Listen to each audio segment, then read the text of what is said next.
Go for it. What's up, guys? This is our first podcast. We're going to call it the Artist Podcast, aka we'll change the name later, but I think Tentative name. Yeah, so I think this podcast will be just us interviewing artists, trying to figure out, where their thoughts came from, how we got to their art in general. But, The deep dive into their art. Yeah. And today, as usual, the boys. And then we got our special guest again, if you'd like to. Yeah, my name is Bianca Velasquez. You can find me on social media under biancavelasquez.tv. I am a multidisciplinary artist. I do acrylic, but also mostly focus on beadwork. And digital work has been what I've done most consistently throughout my whole life. So yeah, just range with a lot of different things. Probably have tried most mediums, but right now I'm very focused on beadwork. So. Oh, nice. Sweet. Her stuff will be in the description. This is one of my paintings. Yeah. So I don't know. She's looking at it now like, now I'm like, we shouldn't have done that. I'm not sure if I made the right choice. Okay, well, we're gonna change it. Yeah, I don't know. It's just hard because most of the work is right now working on like massive bead pieces that take hours. Like the last one that I just finished, that's going to be featured at the UVU Museum soon this month, I think. It took me 3 years. Wow. So it's a beaded piece that took me 3 years. If I'm doing a piece for 2 weeks, I'm like, I didn't finish it. I'm going home. Yeah. I had I was like three different. I was like so many different type of people throughout that piece. Yeah. Yeah. I was like, it's been something I've been working on throughout like a lot of changes in my life. So it's meaningful, but it's also like I have my first solo show coming up in November. Okay. With 801 Salon, and they're like, great, we love it. Gotta get like 5 more. I'm like, it takes a long time, so I've been really focused on getting more content done for that. Nice. So in that UVU show, it's it's about inclusion and how you feel included, right? So if it's a 3-year-old piece, is that something you changed towards the end, or just happened to align with what the theme was? Well, so when I saw that prompt, the show's called The Art of Belonging, and it was about like finding space as like a POC person and trying to find identity and things, and that I felt like that piece was really aligned with it because the whole piece, I don't know if you want to pull it up. It is on my Instagram. It's we can insert it here. Yeah, we'll insert it there. It started as a lot of different things. It was a painting first, and then I hated this portion of the painting, so I was like, I'm gonna cover that up with beads and cover my mistake. And then I was like, I'm not very good at painting, so then I kept covering it, and then I was like, I'm gonna cover this entire canvas in beads. But and toward the third year that I was working on it, it was more about like.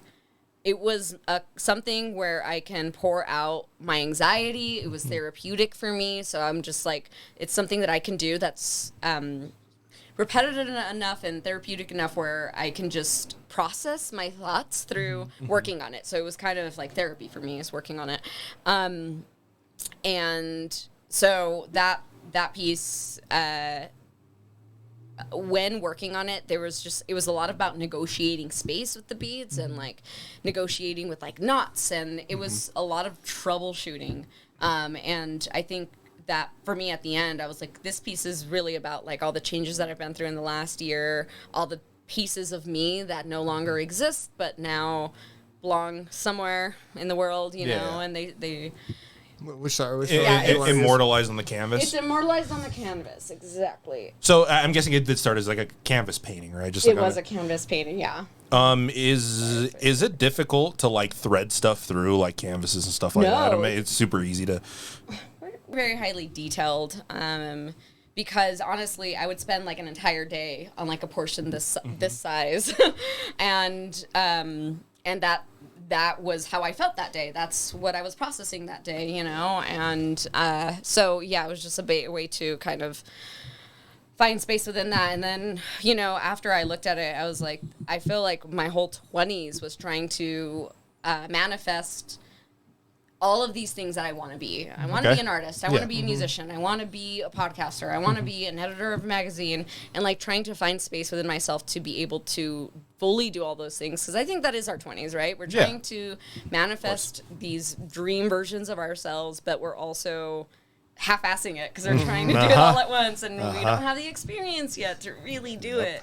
So, so it is kind of like, the piece is called What Haunts You the Most, and it's more about, it's just like those moments in time and letting it go and finding space for them, and also grieving what you can't do. Yeah. Just what you simply can't be. What's the thought process from going from painting into this beadwork? Because, like, I don't know, I've never seen beadwork before like that. So it's like that transition into that. Yeah, I think it's honestly just troubleshooting. The first time I put bead on a canvas was because I ripped the canvas, and I was like, I need to put it back together. I don't want to throw this away. I really like to make sure I like reusing materials and like using everything I have. I don't like wasting things, So I was like, I don't want to throw this canvas away. I know it's like worth $2 and I can go buy a new one, but I could save it. I can repaint it and whatever. It's still like usable. And so that's how it started, and I thought it was really cool. And I honestly I never got training in any art form. I always just taught myself things. And this year I really focused on learning how to do more traditional paintings. I had my first portrait painting showing in a gallery. It was a painting of my mom and my uncle in Honduras, and that's the first time I ever tried to paint people. And was like, it's not perfect, but I was surprised at how presentable it actually ended up being. So honestly, I've always alternated between painting. I feel like painting is my true love as far as something that I crave to do, but I'm not skilled in it. I'm not a professional painter. I do it because I love it. And there are moments, I have a huge canvas that's actually showing this month at a different show. I've got like so many coming up. But that's the thing, is like I've been doing art my whole life, but I haven't been like I haven't been applying to things until this last year. I think that's what our company's been doing recently, because I've also done art probably all my life, but there's parts of my life where I'm just like, I get bored of it, so I stop. This year for me, I've been trying to do as many mediums possible. In October, my plan is, Arttober. We all have that. Nice. We all try to do it. My plan is to do 31 mediums in 31 days. That's really cool. So my plan I've been doing right now is trying to learn as many as I can. But it's like you said, it's like I can't throw away things because I'm like, maybe I'll do it again. And now I just got art stuff everywhere in my house. Yeah, I also have like boxes full of clay. And I have this mini wheel that I got really into. I don't know. There's like, I did resin for a very long time. We got into that recently. So we called craft nights here sometimes. Oh, fun. Yes. We've been doing like. You are invited to our craft nights. We need a bigger table. You come every day. Yeah, it's like the first craft night. We did just resin, right? Yeah, we did resin Resin's stuff. fun. We learned resin. Like, we knew nothing. I just mixed it. I'm like, here we go, guys. Let's try it out. Put it into these molds. Yeah, it's really fun. It's dope. I honestly, I got really into resin because I was working at the magazine, at Slug Magazine at the time, and I just wasn't making enough to pay my bills. Yeah. And that's fine. That's how arts works, or arts jobs work. And selling earrings like ended up being what was helping me get where I needed to be financially. And it really was like 3 years of doing that, like Instagram girl selling things, and it really took me away from like any form of foundation that I've ever established as somebody who expresses through art. Yeah. This last year has been trying to get back to it. Out of being a seller online, I do have a question, just because I just love the technical side of some of the things. For something like this, that took you like 3 years to do. How difficult is it to like source materials and stuff to have it any like level of consistency over the course of such a long time?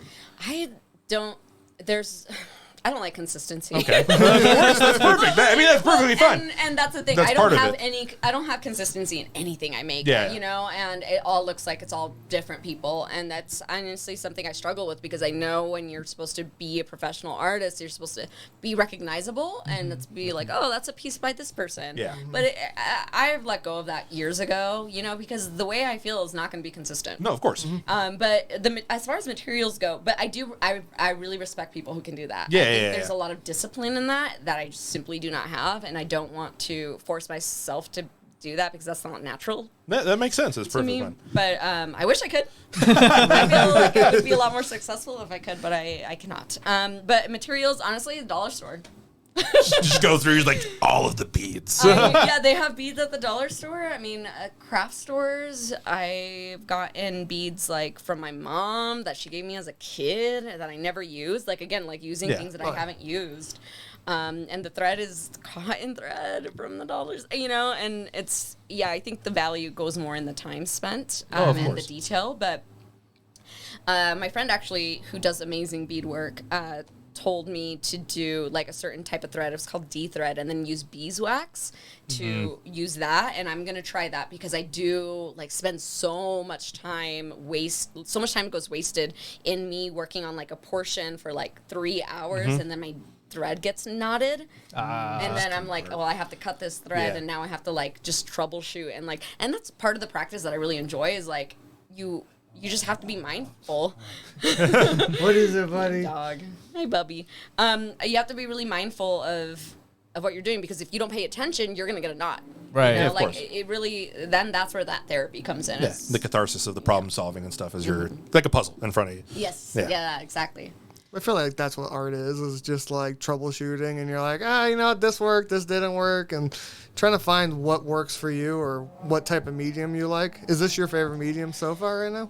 Right now, it's the one I'm obsessing over for sure. I have a piece that is like 4 feet by 4 feet, and I'm 4'11". So it is like this massive piece that I use like my entire body to like thread parts in it, and there's 20 boxes in it, and I've tried to fill one box every week, which is like 10 hours. Yeah. And I'm on box. I started this in January. I'm on box 4, so it's more like a box a month, which.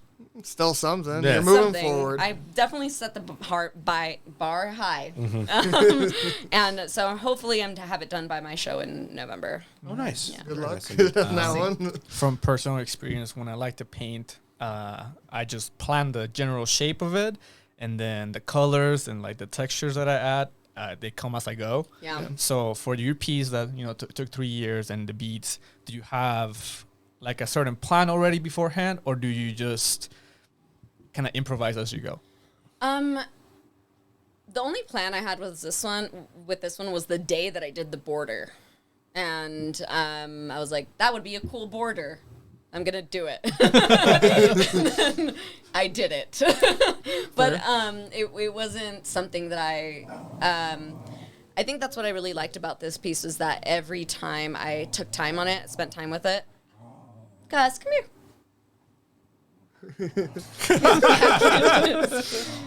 What is it, Gus? Oh, he's like, Does he want all the I make attention? him do all the beating. He's a dog, so he can't say that he's the artist. Just let mom don't lie. Don't lie. I'm the mastermind. So, Gus, how'd you come up with this piece? It's when his parents got a divorce. Sorry, that's my dog Gus. Out of frame. What was the question? I'm so sorry. So the plan, Yeah. So it is just like I'm gonna sit down and there's this empty space that I'm gonna work on today, and I'm gonna decide today what I want to do. Do I want to do blue? Okay. And then that day I did a happy face. I was like, actually, I'm gonna do cartoons in it, and that's how long that plan lasted. So it really is.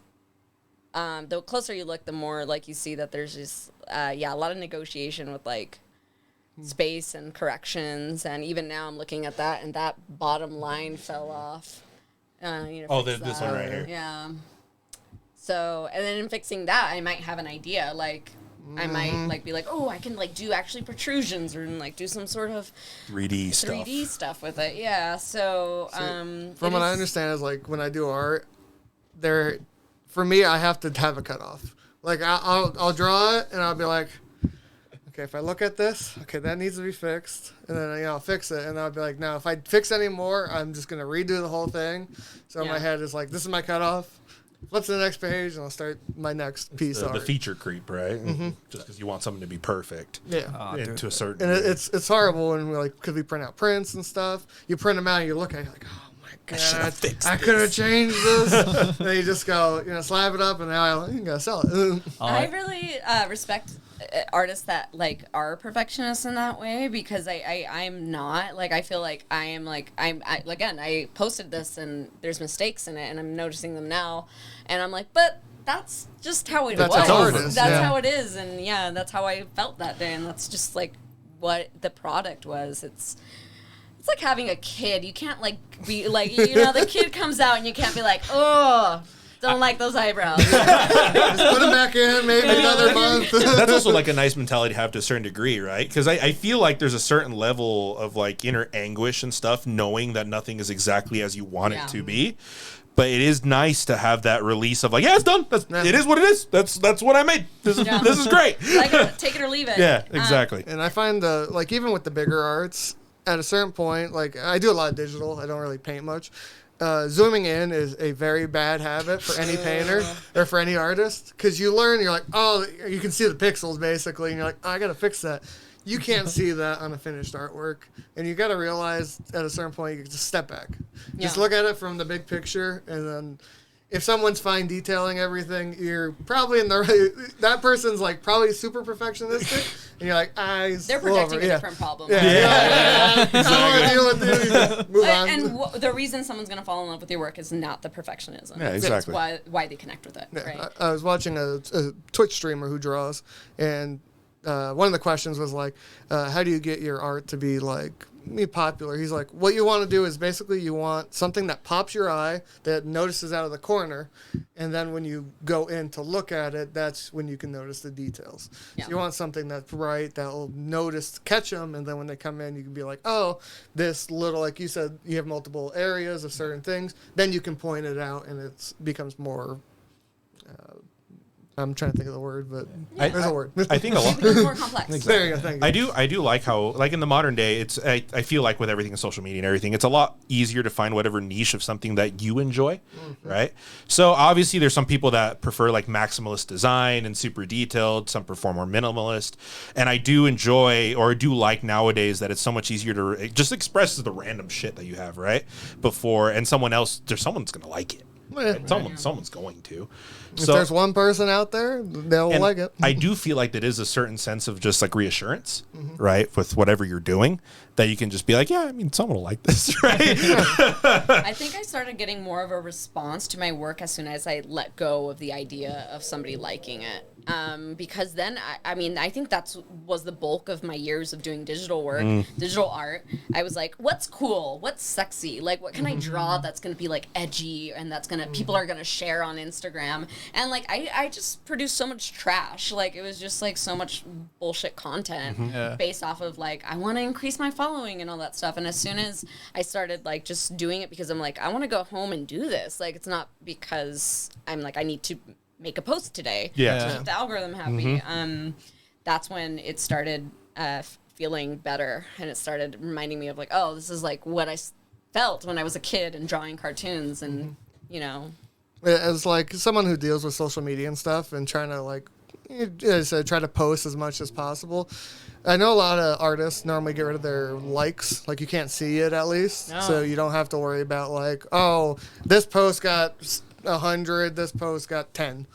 And I've learned from certain artists that's a good way of just kind of stepping back and being like, if you like it, you like it. I shouldn't be worried about what the numbers are. Well, I think it's more enjoyable once you realize that you should do whatever you want to do or whatever you like to do instead of doing something, I guess, that's more popular, I guess, or what's in at the moment. So I feel like that's when I was younger, I'm like, oh, I want to do something that's popular, right? Or like in a certain style.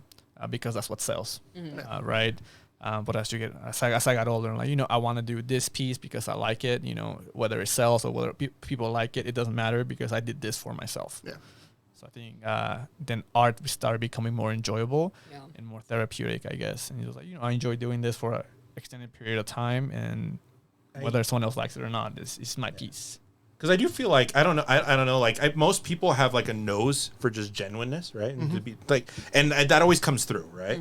Because obviously you can tell if someone's trying to chase the algorithm, trying to the appease, try to keep up appease with the tech what's gods. popular. Yeah, exactly. Yeah. And you can almost feel when someone just like, oh, they really like this thing, they're really passionate about this thing, and they put it in the world. And I feel like that attracts people. Right, just seeing that.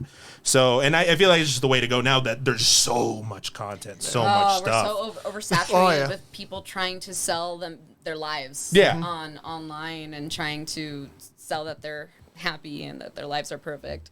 And I think that's what's liberating about not being like an influencer, for example, is like, no, like my shit's messy, like it's so bad, and and I don't have to necessarily say that online either. I hate sharing like that stuff, but like I want just my work to be like speak for me as much as anyone needs to read into me or wants to read into me. But I don't also, if they don't want to, that's fine too. If they like it just based off the aesthetic, that's fine too.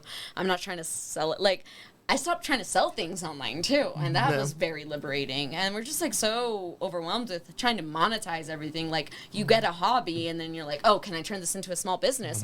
Capitalistic mind. I gotta work every day. And I'm naturally like that too. I mean, and I also, my years being like editor of a magazine, I had to think that way too, and like think in small business terms. Like, how can we be creative about this?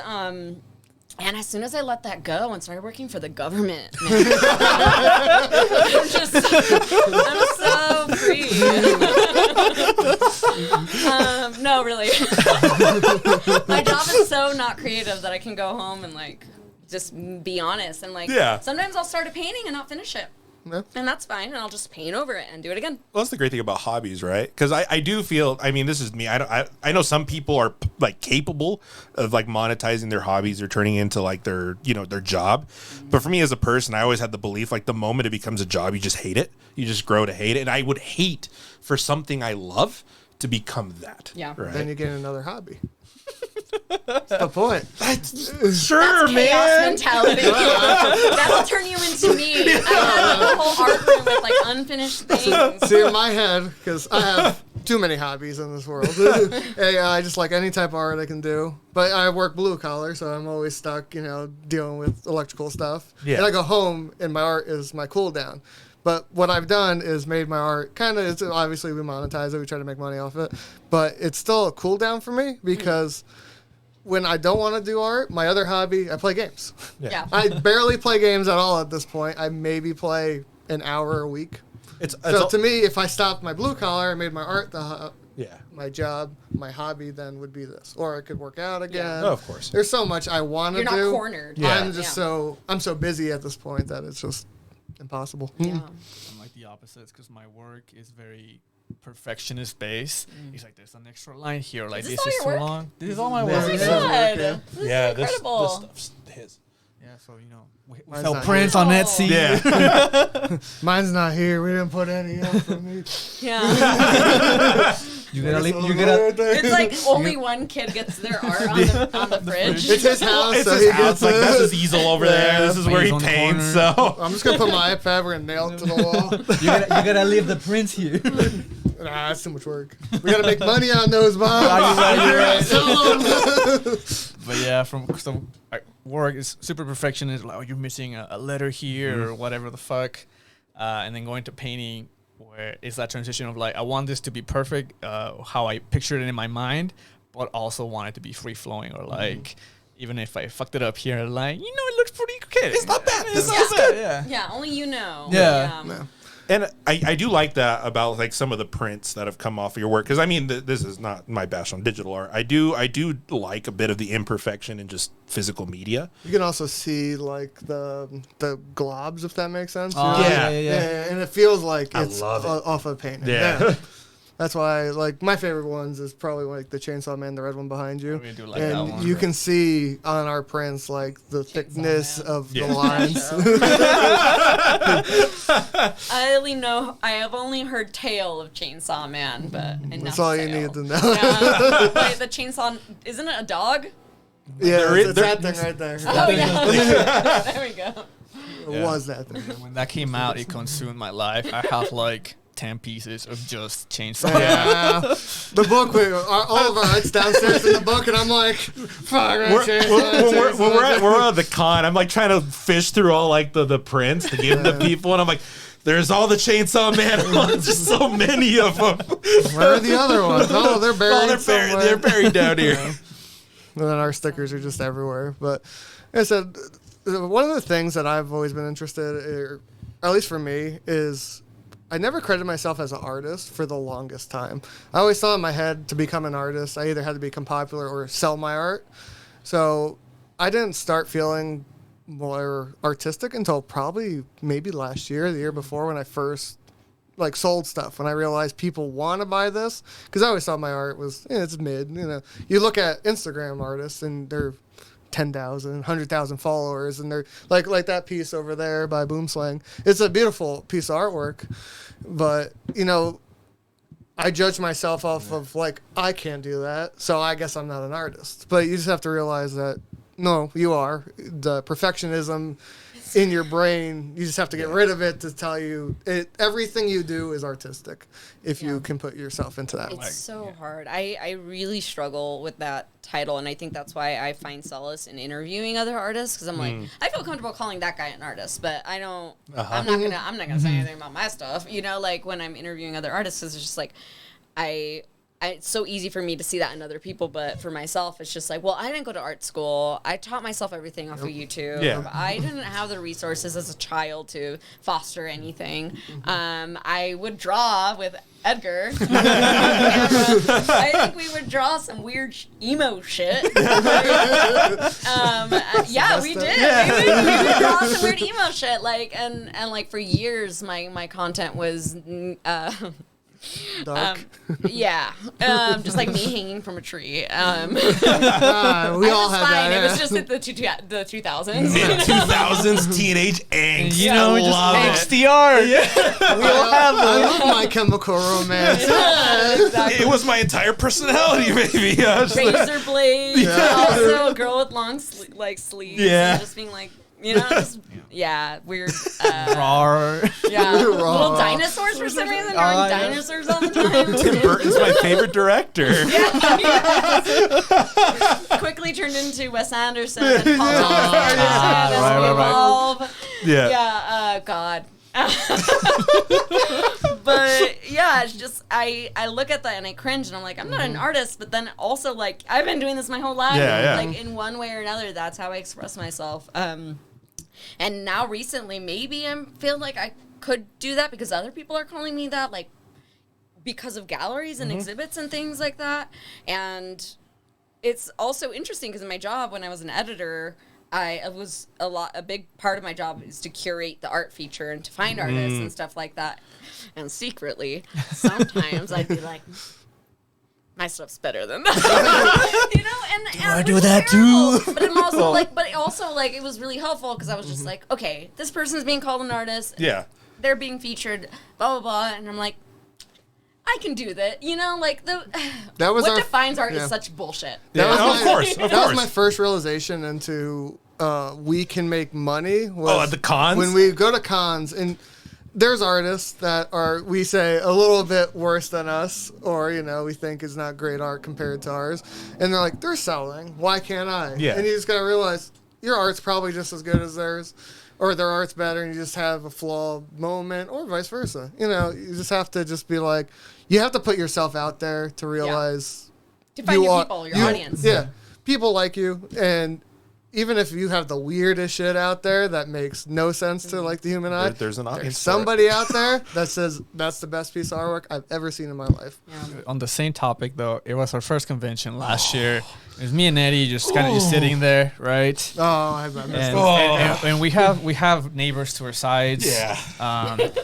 Lovely people. And we just, They were great. we're people watching. We're overhearing, this like older lady shows up to the booth next to us, and it's a girl from out of state, and this lady was like, oh, like how'd you get into like being at conventions, blah blah blah, right?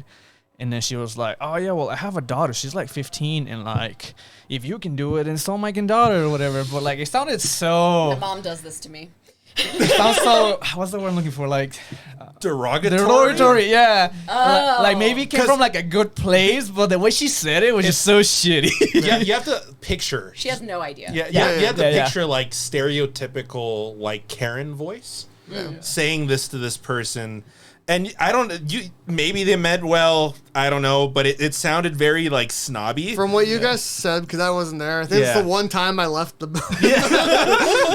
And it was just like, it sounded like, it was like, oh, if you're art can sell, hers art can obviously sell better. Because we're just listening, and I felt myself just. We looked at each other like, did she just say that? I was like, oh, that's rough. I hate boothing. I don't think I'll ever. I don't mind it, so actually. Hard. Well, I did it for so long, but it's also my mom does the same thing to me where I'm like, Mom, I'm so excited. I'm in this exhibit, and it's a painting of you. I really want you to be there. And she'd be like, Mija, why don't you put your sisters up? Why aren't you putting your sister's artwork there? If you were in, why don't you help your sister? And I'm like, and then my poor sister, who's just like sitting there, she's just like, she doesn't get it. I'm like, I know, she doesn't get it. You feel the hurt, like I said, because there's people obviously that go to conventions and everything that don't understand or realize everything that goes on behind the scenes and stuff, and they'll just say things maybe like I said, maybe there's no harm meant, right? It's just a person looking after someone else that they enjoy, but you as a person sitting there that kind of understands, like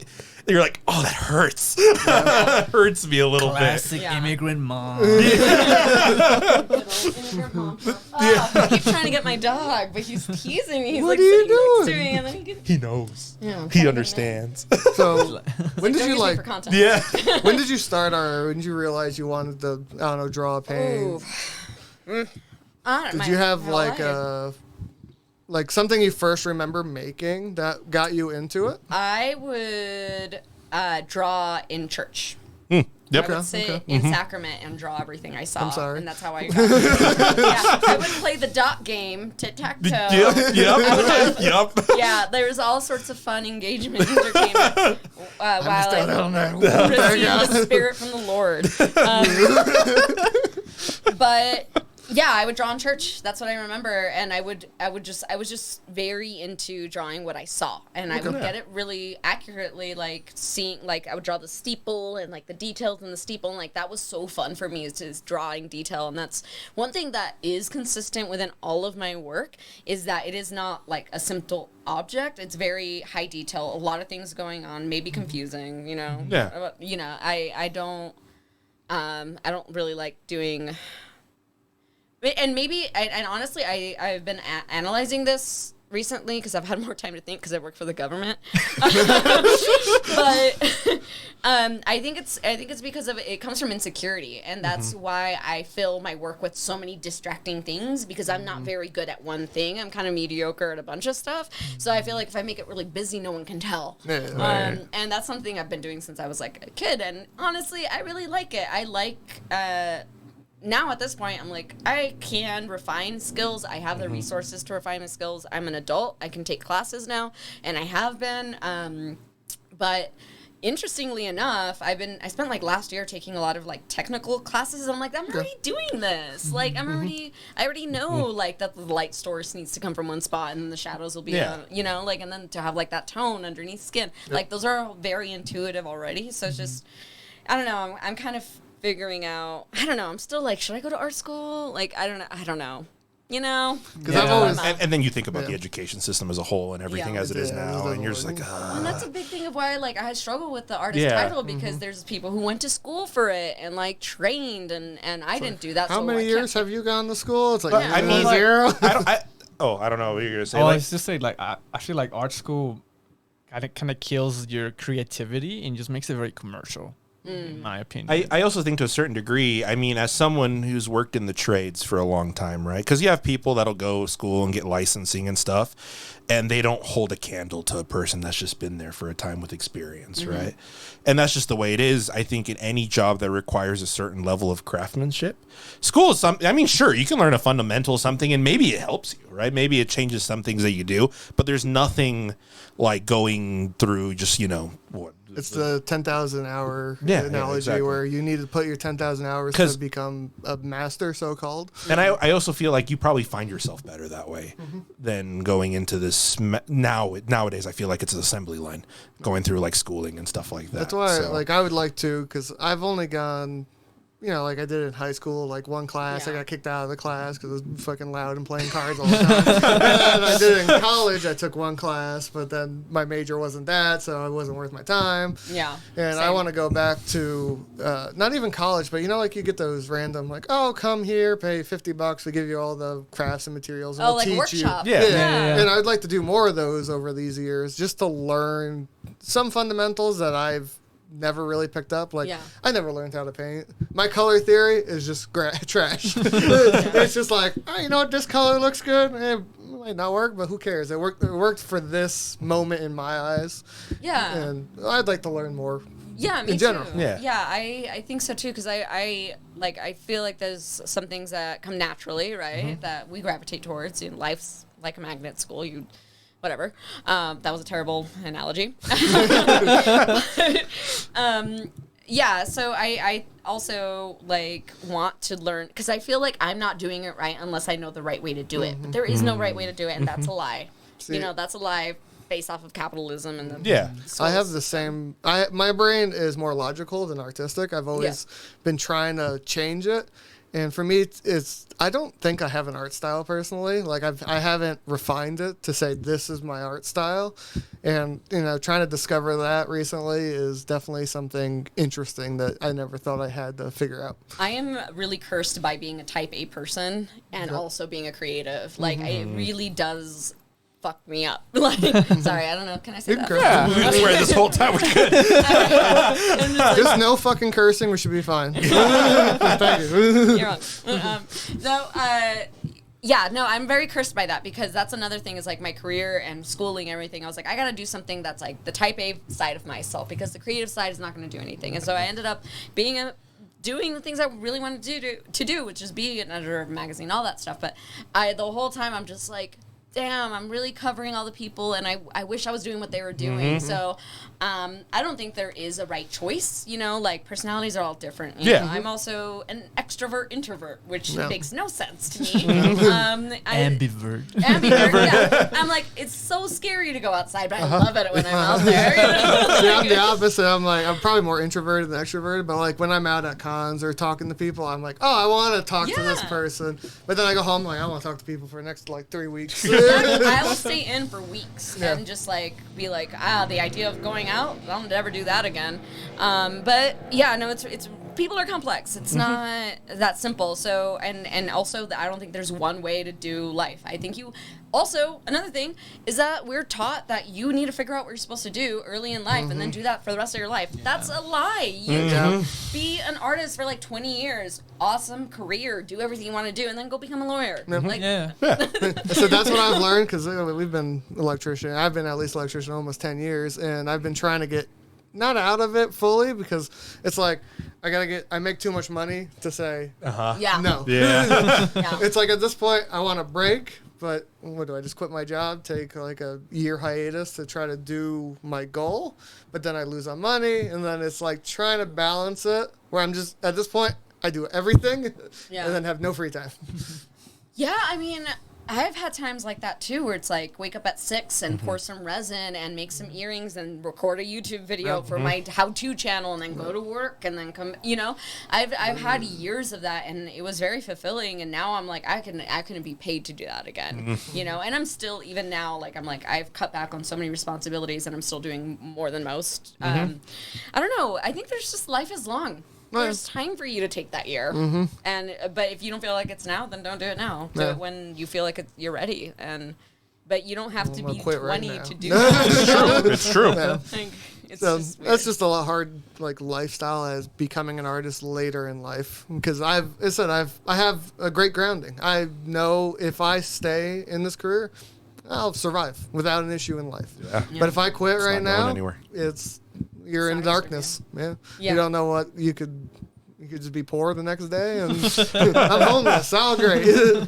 Glorious. It's interesting. I always think about, and this is what I love about also like pop culture podcasts, but also podcasts that interview like people who've made it. Or I was interviewing, or not interviewing, but I was listening to an interview of this director. I forgot her name, but she didn't make it until like her 50s, you know, and now she's like fine, but she had been sleeping on couches like her whole life. I don't know, like I think there's plenty of room to get where you want to be, to reach your goals, and you don't know when that's going to happen. Just be honest to what you're doing in the moment. I'm not saying, you know, be a starving artist until you make it, and you might make it in your 50s. I don't think that's not fun. worth it at that point. Yeah, and this lady was talking about like the 60s, you know, it's totally Yeah, different it's time. a different vibe. Because it's also blows my mind that people can do that. Because there's like, I'm more into sports and most things. But there was a football player who I think finally became a all-star quarterback, won Super Bowls and stuff. There's a movie about it. Yeah. And he became a professional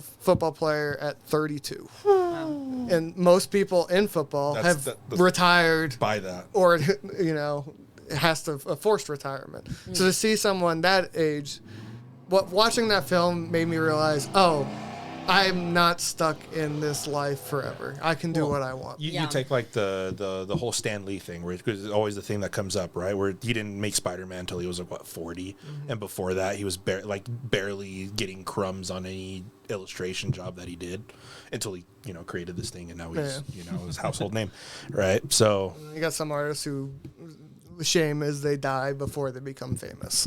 yeah. Or they become famous after. Yeah. Well, that's why. It's very. It's okay, man. Comprehension. Are you crossfaded? No. Not yet. No, He was it's listening normal. to It gets worse. But so being Yeah. an artist is definitely an interesting spot to be Honestly, in. I would love that tragic end. I feel like that's so poetic, but I think she's still in her emo phase. I'll never be out. It's still there. Yeah, won't end. I want to be Poe, You don't want to be Poe.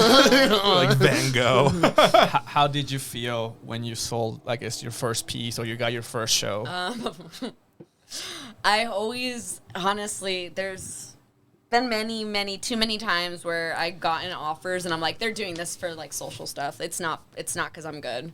It's because of my following, or it's because they think that they can get something from me. I definitely have that response every time, which sucks. You're like, I'm a Latina woman. Yeah, I'm being trying to- recognized. Yeah. Yeah, honestly, that's my response more than anything. I don't think I've sold a piece at a price that I should have. I know that. Like, there's so many paintings that I've let go, and I'm just like, honestly, just like, I like those shoes. You trade. I've traded a lot. High five. I've given a lot of things away.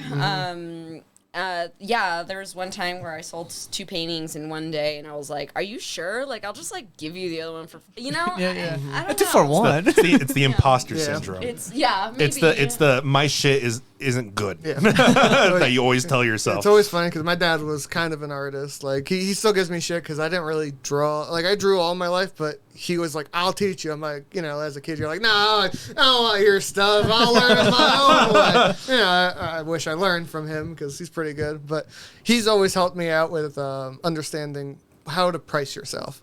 So normally what you're supposed to do is you price yourself via material and then your hours. Yeah. And then you got to calculate how much are you worth per hour. Because recently I do 3D Pokemon cards. You cut them out, you stack them up. And, they don't cost too much to make, but they make me an hour or two. But then in my head, I'm like, is this worth me selling $50, $40 for this one little small thing? And it's like, $20. Yeah. And it's like, that took me an hour. I made $10. That's what I feel about this piece. Like, it's gonna be up at a museum, and that took me 3 years. How do you price something like that? Yeah, and I is was the like, issue. $1,000. Like, and that to me sounds like a crazy amount. Like, who's gonna buy that for $1,000? Yeah. Honestly, I'm gonna get it framed really nice, and Yeah. whatever, maybe it'll go for that. But then even the issue I'm is just you're like, spending on your frame. And Which how is- much is that? honestly, for me, it's worth it because it's my first Oh, yeah. museum piece. So I do want it to be a step into professional Yeah. presentation because I'm very not when usually I have a very tiny studio. Like my canvases are next to my bed. You know, they're getting dinged up every day. Yep. But yeah, pricing is really challenging. I have a friend. Most of my closest friends are professional artists. They do it full time. Nice. And I watch them like have amazing pieces that they've just haul from market to market or from art show to art show that doesn't sell because it's Priced maybe a little higher. bit too much, but it's also that's the value. Yeah. And that's another thing too that sucks about having like your community. Doesn't suck about having community is great. I love having art friends. But you know that's one thing about like the community that you surround yourself with is like more than likely the community that you're in can't afford your work. And Yeah. that's just like this conundrum. My other friend, I'm on the board for this group called Mika, which is the Mestizo Institute of Art, Cultural Arts, and they have this boombox show where Horacio Rodriguez, this really talented ceramics artist, created 10 different boomboxes out of ceramics. Oh, wow. Yeah, he like took apart his childhood boombox from the 80s Yeah. and created a mold and made it out of porcelain. Wow, That's that's 10 dope. times. And gave it to 10 different artists to paint on. These are professional artists, you know, known artists, and each boombox portion of the proceeds are going to a different nonprofit. So like missing and murdered Indigenous women and a lot of different groups like Latino mental health, which is needed, and a bunch of stuff. It sounds great, right? Yeah. You're like, people are going to buy these. They're going to like totally raise a ton of money. And so far there has been no bids on any of these, and they're easily worth $4,000 each, like Yeah. definitely without question. They're porcelain boomboxes, like they're beautiful.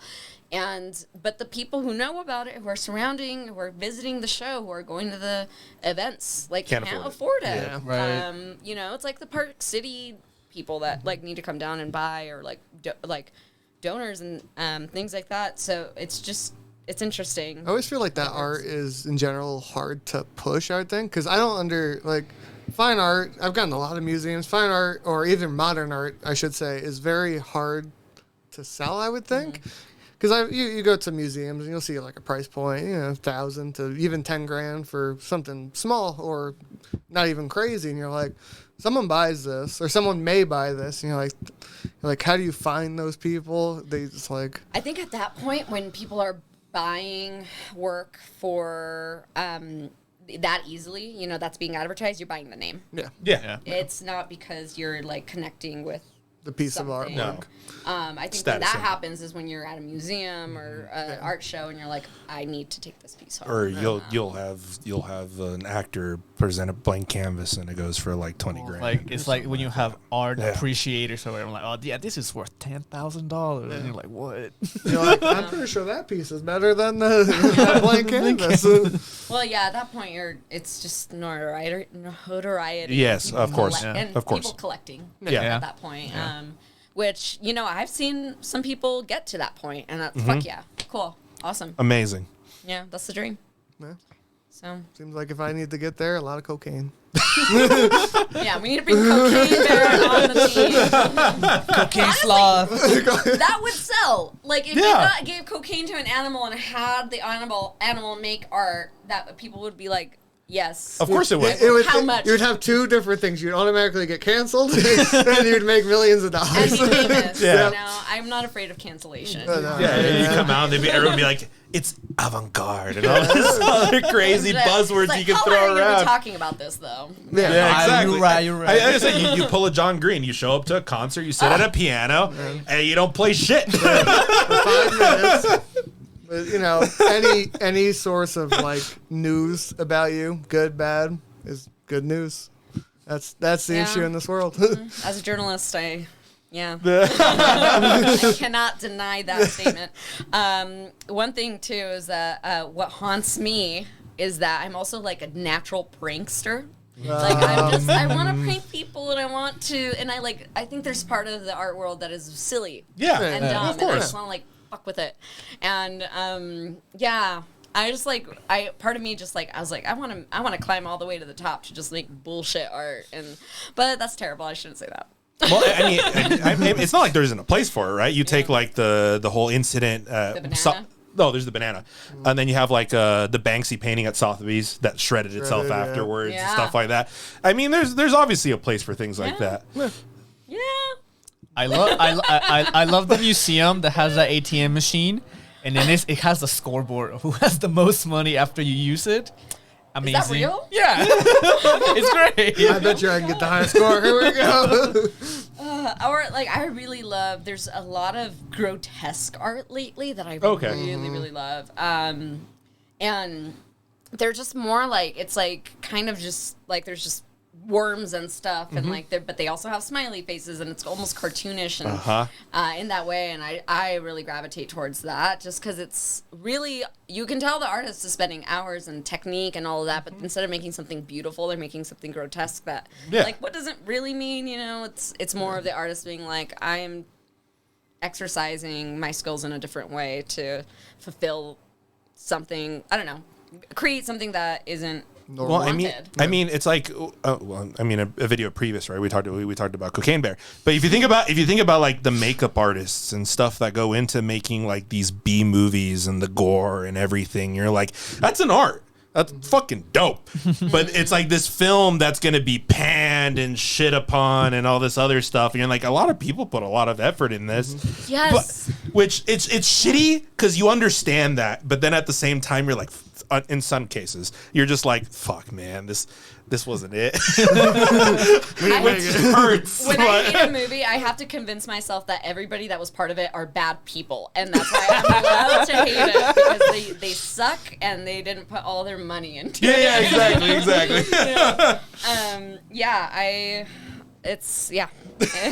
Well, this is how I felt. Okay, I watched John Wick 4 last night. Yes. I usually really hate action movies, but I don't know. I think I'm just mature now, and so now I like it. Like it's different. It's different. People are dying. Yeah. Lizard brain go burn.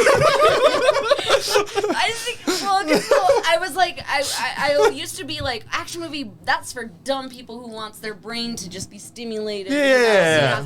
But then I was watching it, and I was like, this is incredible. The choreography that goes into it, the camera work, the timing that has to happen perfectly to get this scene. Like, all of that work, I just... Stunt work. The stunt work, the CG artists, anyone doing color correction, because they're very bright movies. Old like martial art movies are just like pieces of artwork. 'Cause Yeah. those people are actually getting their asses kicked most of the time. Like the old Jackie Chan movies? Yeah. Fuck, Ip man. Man. Ip-Man, yeah, exactly. Anything with Bruce Lee where he like kicks somebody, he's like, oh, I'm sorry. I didn't mean to. I know, I was watching, after we left the movie theater last night, I was like, do you think Keanu actually accidentally hurt somebody? Because there's no way definitely. you're like doing so much movement and like not Yeah. poking someone's eye out. As someone who I've done martial arts most of my life. You've learned to show it. Like you showboat yourself. Yeah. You make it almost everything look perfect, and you're barely hitting the guy half the time. You're like, oh, I'm gonna punch you, and then he's like, stop halfway. Or, A lot you of tap him. practice. Yeah, it's the 10,000 hours. But in the heat of the moment, I mean, stuff slips, Well, stuff right? does slip. I said you'll see bloopers. It's normally Jackie Chan bloopers because at least they'll put his bloopers out, and it's normally someone love gets his kicked a little bit. bloopers. Wasn't that like one of his favorite moments too? He got hit by Bruce Lee in the first Yeah. movie he was in, and Bruce Lee came and was like, "Oh, I'm sorry, man. I actually hit you." Because you gotta expect you're still trying to position your body in yeah. a certain spot. You might have missed the X by a foot. It's an art, man. You're getting kicked now because you You're missed doing your it stop. over and over and over again. Like, I was in a movie last summer with Willem Dafoe. I was an extra. Is it a drop? Knee drop? Yeah, I it was was. with I don't William, we know. had I just wandered in. No, my friend. He needed extras for a thing. Yeah. And it was interesting because I was like in 3 different scenes as an extra, and like in one of them I'm like one of the 4 people in the living room, and Willem Dafoe comes in with this burning tree. I don't know, spoilers for a movie that I don't even know if it's coming out anymore. Patricia Arquette's directing it. And like he pushes me into the couch like over and over and over again, and it's 2 a.m. and I've been there since 2 p.m. and I'm just like smoking this fake cigarette for the 1,000th time and just getting pushed into the couch again, and I'm like, I can't even act anymore. I can't even react anymore. So it's just like at that point, it's just like it was cool though. That man is a short king. Willem Dafoe's what's up. Yeah, and man, is what's up. What's his name? Leonardo's girlfriend at the time was in it, and also Jack Nicholson's son. What? Don't like that guy. He was annoying. He like kept on quoting South Park like a billion times, but in a really obnoxious way, where he was like. Needed everybody to give him validation. The real life embodiment of Cartman. Yeah, and he was like farting and laughing, and like I'm like, whoa, wow, like, really? Sounds like boomer humor. But he was, yeah. Well, and then Willem Dafoe's laughing. So damn, it was disappointing. Oh my god, it was so close to that. Yeah. But the Jack Nicholson's son was like our age, so Yeah. and they were like totally doing. I think they were doing coke, but I don't know. that guy's gay fish. It was, yeah. I don't know, yeah. And so I think after like being on set for 12 hours and being outside for most of it, like just waiting to come in and do the same scene over again, like I look at those movies and I'm like, God, I can't imagine. I'm just happy I'm not an actor. I've always heard horror stories. I'm like, I can't. Yeah. That's After just that not day, me. I never got paid. Like my check never really? got to me, and and then I messaged the person and they never got back to me because they move so fast. They're Yeah, just of like, course. They don't give a fuck about an extra's No, check. yeah. Like, It's Hello, probably also HR. so little compared to what they were so used to throwing out. They're like, we forgot. Well, yeah. So damn, that sucks. cool experience. If you're watching this, what the fuck? It's called Gonzo Girl. I don't know when it's coming out. I think it's still in production. It's in post production right now. I'll look it up. Oh, So hell yeah. yeah. After that, I tried to apply to so many things. Cause like, this is awesome. I want to be an extra. Yeah, yeah. I want to be like a professional extra. That's so fun. Yeah. And it's just not easy. I just want to be in a Hallmark movie filmed on 25th Street in Ogden. God. Yeah. I want to be an extra. Yeah, I just want to be an extra. Yeah, It's just that'd be cool. a good time. Hell yeah. Alrighty. I Well, don't have a date on it. No? It just has like, post production. yeah. Yeah. I'll be out someday. Yeah. Sunday? It'll be out on Sunday? Someday it's gonna come out at Sundance No. or I'll watch it and be like, oh my god, I know her. Sign my copy. I just- Leonardo DiCaprio memes. I was so hungover that day too. It was the day after my partner's birthday, and I was extremely hungover. Alrighty. Just being pushed into a couch. Hi, bud. Oh, now you're here. You want to be on the podcast? Well, I don't know if the camera caught him. No, I don't think so. I think it's too high. It might have caught his snout. So when he was over here, he was in camera. Noise. Got anything you want to You have any promote? more questions? Do you have any favorite artists that you take inspiration from, or just some Ooh. artists that you really like? You want to shout out? Yeah. Actually, this is a local artist. His name is Andrew Sato. I don't know where he went. He's not on anything, but he has done many murals. He did some murals at Kilby Court. Okay. And his art is that kind of grotesque art. Oh, hell yeah. He does a lot of like 90s references, pop culture, because he's our age. And it's very highly detailed, but it also looks like an acid trip, and I really like that. That's the kind of painting I want to aspire to getting to one day, and that's what I've been practicing lately, actually. So hopefully, my future canvases can elicit that reaction. I do really like that a lot, and then I love comic artists, like comic as in like comedy. Oh, yeah. Like there's this Brent Van de Kamp or something. It's a European name, but he does really awesome cartoons. And he's really funny. And but they're paintings. They're like, he treats them like, just like memes, and they're beautiful paintings, and it's, there's a lot of social commentary on social media and things like that nice. about it. Shout out to the homies. I'm just kidding. They're on Instagram. They're like my friends get enough attention on everything, so I'm not gonna shut them up. We're sorry, the homies. Trying to think. Sri Ripple is another one of those. I think I'm pronouncing his name right. Is another one of those grotesque artists. He's local too, and he's really cool. It looks like it's just a mess of organs. Usually his work, you can't really discern what's happening, which I like. Can project all your little problems. I think that's probably the most important thing, though, is please support your local artist. It does help a lot. I would say we did get a nice comment on Etsy the other day about supporting local artists. So Yeah. I think I met her art through your page. It's like Alethea. Yeah. Alethea. Yeah. Lunetis, I love her art. It's Yeah. amazing. She's great. Yeah. Hell yeah. I'll shout out Van Gogh, which is very good. You probably never heard of him. Shout out to Monet. Raphael. Fuck that 360 experience. It's just garbage.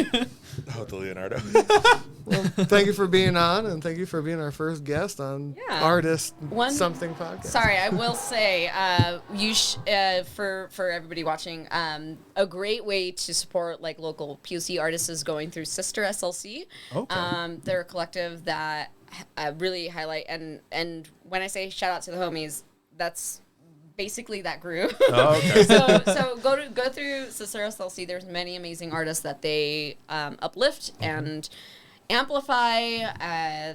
There's just so many that I can't even go through the list right now, but if you look up Sister SLC, you'll be able to find a catalog and many amazing POC artists in Salt Lake. So Hell yeah. Sweet. Well, thank you everybody for listening. Go to Bianca's page. She's Yeah. gonna be in a bunch of shows. yeah, Should be in a movie. maybe. But everything should be in our description. It should all be clickable, so you don't have to look for it. And Yeah, cool. Thank Thanks you. for having me. Of course. Thanks for Thank you. coming. And thank you for listening. If you've been here this long. Peace. peace.